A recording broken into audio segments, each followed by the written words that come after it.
tonight's edition of Wyoming High School Daily Recap. Today is Tuesday, October 19th, 2010. Our stories tonight include the impossibility of Miss St. Pierre's outside reading book test, Mrs. Johnson's mumbling rant on this morning's announcements, interesting inventions and conversations in 4th Bell AP 2D, and lastly, Mrs. Green's insanely difficult APES test. We start tonight off with that difficult essay test in English. Many students were up late last night prepping for the outside reading book test on either the hot zone or into the wild. While us as high school seniors should know better to study and actually read the books, let's face it, we all have senioritis already. The test consisted of one essay question per student. However, there were multiple different questions that everyone got. I personally BS the whole thing. Let's get real here. Who's actually going to read with the stress of college apps, tests, and of course a social life to maintain? Overall, I think that ORB should be eliminated and not happen because last year in furlong I did not have a problem with that. That was probably the best part of his class, let's be honest. Much agreed, Haley. Well, time for a Johnson alert. Today during 3rd Bell, there was an announcement about the Alliance, which really isn't funny, but the special guests on the announcement proved to be quite humorous. There were appearances from John Brickner, Marty Butler, and of course the elegant Mrs. Johnson. She proceeded to rant and rave about the idea of respect. As if people didn't make fun of her enough, she mumbled and stuttered when explaining what was accepted. Anyone from purple to blue is accepted in Mama J's eyes, and she let everyone know in her heated announcement. Alright, now moving on to Mrs. Green's impossible test. Today we all face the wrath of Catherine Green and her impossible test. All APE students have come to realize, whether you study or not, you're royally screwed.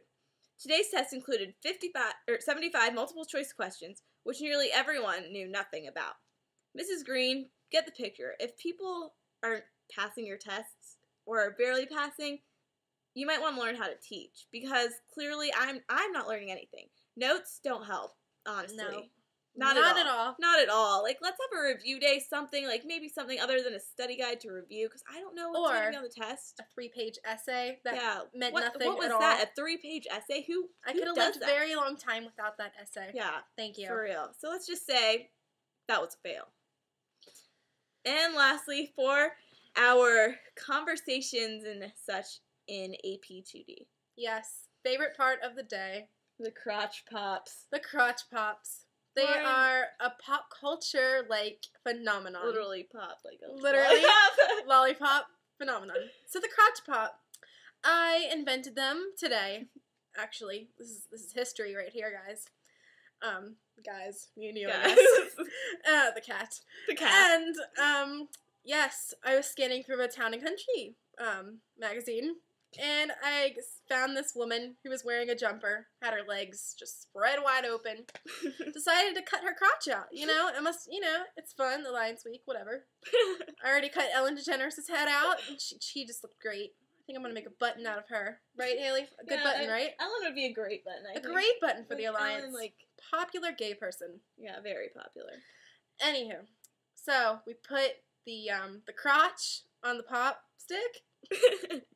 The pop stick. Yeah, and that was just history. Yeah. Just everyone wanted one after that. Yeah. I got people were calling my cell. They were like, "Lauren, get them on the corner store." And I was just like, "I don't have them. Go to the corner store and get your crotch pops." Crotch pops. Oh, but our whole music dilemma and everything. You know how we can't listen to music. Certain people in our class don't like music. Yes, certain the music, top 40 is not popular. No, it's really not popular in our class. I have no problem. I don't either. I'm pretty sure most of our class doesn't. There are a select few individuals that have this huge problem with Bottoms Up, for example. I personally find it a very fun song. I like it. I think it's it puts me in a good mood. Exactly, Bottoms Up anytime. And now we're all afraid to change the station because we don't want to get yelled at or anything. And, yeah. Okay, and then we have Megan's herpy hickeys. Yes, that is why you don't buy the crotch pops from her. Okay. It's literally, she doesn't have herpy hickeys, but she has poison ivy, which is really sad. But we make fun of them and call her herpy hickey girl. But Megan, we love you. We don't mean anything No, bad, right? we know you just roll in the forest. We know you just like on the stumble into weekends. the forest. Yeah, it's just like a fun activity. Clearly. Clearly. I mean, who doesn't like rolling? You know, you gotta always just sprawl out in some ivy now and then. But it's okay, Megan. We love you. And lastly, we have our like stealing blow pops extravaganza. Yes. Stealing so we the blow pops. discovered where Mrs. Smith hides the blow pops. The blow pop stash. Mass blow tops. Like tons of them. And so we like all went and stole them, and then like I feel really bad because like we like don't feel bad. They inspired the crotch pop. They inspired, yeah. True. Without the stealing of the blow pops, you would not get the crotch pops. And like blow to pop. Okay, crotch. but the thing is, like, we're hungry. It's right before lunch. We're hungry. Very hungry. Who wouldn't eat those? They're right there. They're delicious. We have know where they bubble are. gum in them. They're the perfect before lunch treat. Let's get real here. Yes. We need them. We need food all the time. All the time. Like, every day. Yeah, maybe like every day. So we like hide them, and whenever Mrs. Smith walked through the room, we would like hide them like under the desk, you know, just like all sneaky. But yeah, so that wraps up our edition of Wyoming High School Daily Recap. Join us next time. Bye. Bye. Hey girl.